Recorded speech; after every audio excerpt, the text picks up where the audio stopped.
নিলম্বিত অতিৰিক্ত আয়ুক্ত সুকন্যা বৰাক সিএম ভিজিলেন্সৰ তলব আজি সিএম ভিজিলেন্সৰ কাৰ্যালয়ত সুকন্যাক হাজিৰ হোৱাৰ নিৰ্দেশ নিলম্বিত অতিৰিক্ত আয়ুক্তগৰাকীৰ কেইবাটাও বাসগৃহত চলিছিল সিএম ভিজিলেন্সৰ অভিযান মাত্ৰ 8 বছৰতে কোটি কোটি টকা সম্পত্তিৰ পাহাৰ গঢ়িছিল এইগৰাকী সুকন্যাই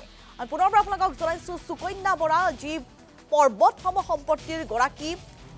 আৰু নিলম্বিত সুকন্যা বৰাক সিএম ভিজিলেন্সে ইতিমধ্যে তলব কৰিছে আজি সিএম ভিজিলেন্সৰ কাৰ্যালয়ত সুকন্যাক হাজিৰ হোৱাৰ নিৰ্দেশ নিলম্বিত অতিৰিক্ত আয়ুক্তগৰাকীৰ কেইবাটাও বাসগৃহত যেটো সিএম ভিজিলেন্সৰ অভিযান চলিছিল য'ত কোটি কোটি টকা ইতিমধ্যে উদ্ধাৰ কৰিছিল সিএম ভিজিলেন্সে মাত্ৰ 8 বছৰতে কোটি কোটি টকাৰ সম্পত্তিৰ পাহাৰ গঢ়িছিল এইগৰাকী সুকন্যা বৰাই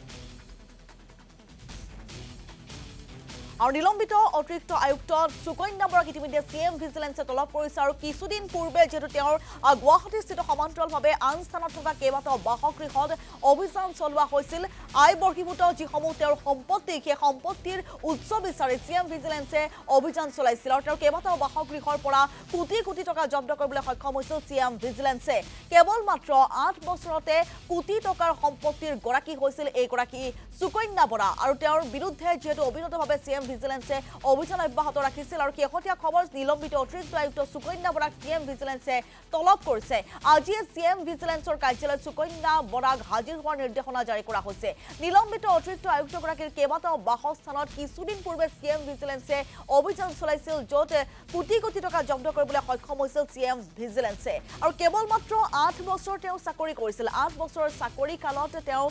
নীতিবৰ্হিভূতভাৱে বহু সম্পত্তিৰ মালিক হৈছিল আৰু সেই সম্পত্তিৰ উৎস বিচাৰিয়ে সিএম ভিজিলেন্সে অভিযান অব্যাহত ৰাখিছিল আৰু সেই অভিযান কালত কোটি কোটি টকা জব্দ কৰা হৈছিল তেওঁৰ কেইবাটাও বাসগৃহৰ পৰা আৰু শেহতীয়া খবৰ সুকন্যা বৰাক সিএম ভিজিলেন্সে তলব কৰিছে আজি সিএম ভিজিলেন্সৰ কাৰ্যালয়ত হাজিৰ হ'ব লাগিব এইগৰাকী সুকন্যা বৰা আমি ফোনযোগে সংযুক্ত হৈছো আমাৰ সাংবাদিক মিতালী কোঁৱৰৰ সৈতে মিতালী যেটো সুকন্যা বৰাক সিএম ভিজিলেন্সৰ কাৰ্যালয়ত হাজিৰ হোৱাৰ নিৰ্দেশনা জাৰি কৰা হৈছে গতিকে এই সন্দৰ্ভত আপোনাৰ পৰা শেহতীয়া আপডেট জানিম হয় সীমাক্ষী দ্বিতীয়বাৰৰ বাবে সুকন্যা বৰাক জেৰা চলাব সিএম ভিজিলেন্সে এটা সকলোৱে গম পাইছে যে সুকন্যা বৰাৰ যি অগাধ সম্পত্তি সেই অগাধ সম্পত্তিৰ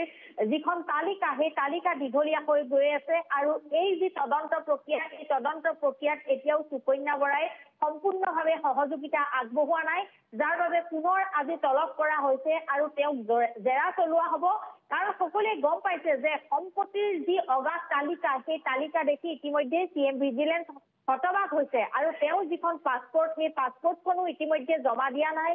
সিএম ভিজিলেন্সৰ হাতত ঠিক তেনেধৰণে বহু তথ্য তেওঁ লুকুৱাইছে আৰু সকলোৱে গম পাইছে যে মৰিগাঁও বৰপেটা গুৱাহাটীৰ পৰা নলবাৰী বিভিন্ন প্ৰান্তত সুকন্যা বৰাৰ যি অগাধ সম্পত্তি সেই সম্পত্তি ক'ৰ পৰা আহিল বা কোটি কোটি যি টকা আছে একাউণ্টত সেই একাউণ্টত সোমাই ৰখা টকাৰ পৰিমাণ ইমান কেনেধৰণে হ'ল সেই সকলোখিনি তথ্য ইতিমধ্যে সিএম ভিজিলেন্সৰ হাতত সম্পূৰ্ণকৈ পৰা নাই কাৰণ যিকোনো মুহূৰ্তত সুকন্যা বৰাক গ্ৰেপ্তাৰ কৰিব পাৰে কাৰণ গৃহ বিভাগৰ যি অনুমতি সেই অনুমতি পালে সুকন্যা বৰা গ্ৰেপ্তাৰ হ'ব কিয়নো এগৰাকী এডিসি পৰ্যায়ৰ বিষয়ে কিমান দৰমহা পায় সকলোৱে জানে আৰু সুকন্যা বৰাই 8 বছৰ মাত্ৰ চাকৰি কৰাৰ সময়তে কেনেধৰণে অগাধ সম্পত্তিৰ গৰাকী হ'ল সকলোখিনি তথ্য ইতিমধ্যে সিএম ভিজিলেন্সক লাগে গতিকে জেৰা চলি আছে আৰু জেৰা কেইদিনমান পূৰ্বে এদিন চলালে আৰু আজিও তেওঁক তলব কৰা হৈছে আজি মুখ খুলিবনে নাই সেইটো আটাইতকৈ ডাঙৰ কথা কিন্তু উল্লেখযোগ্য কথাটো হ'ল তেওঁ মূৰৰ ওপৰত তাৰ হাত আছে যাৰ হাতৰ জৰিয়তে আচলতে তেওঁ ইমান 8 বছৰ চাকৰি কৰি তেওঁ অগাধ সম্পত্তিৰ মালিক হ'ল কোটি টকীয়া আজি তেওঁ বিলাসী ঘৰ যি বাহন পাছ হয়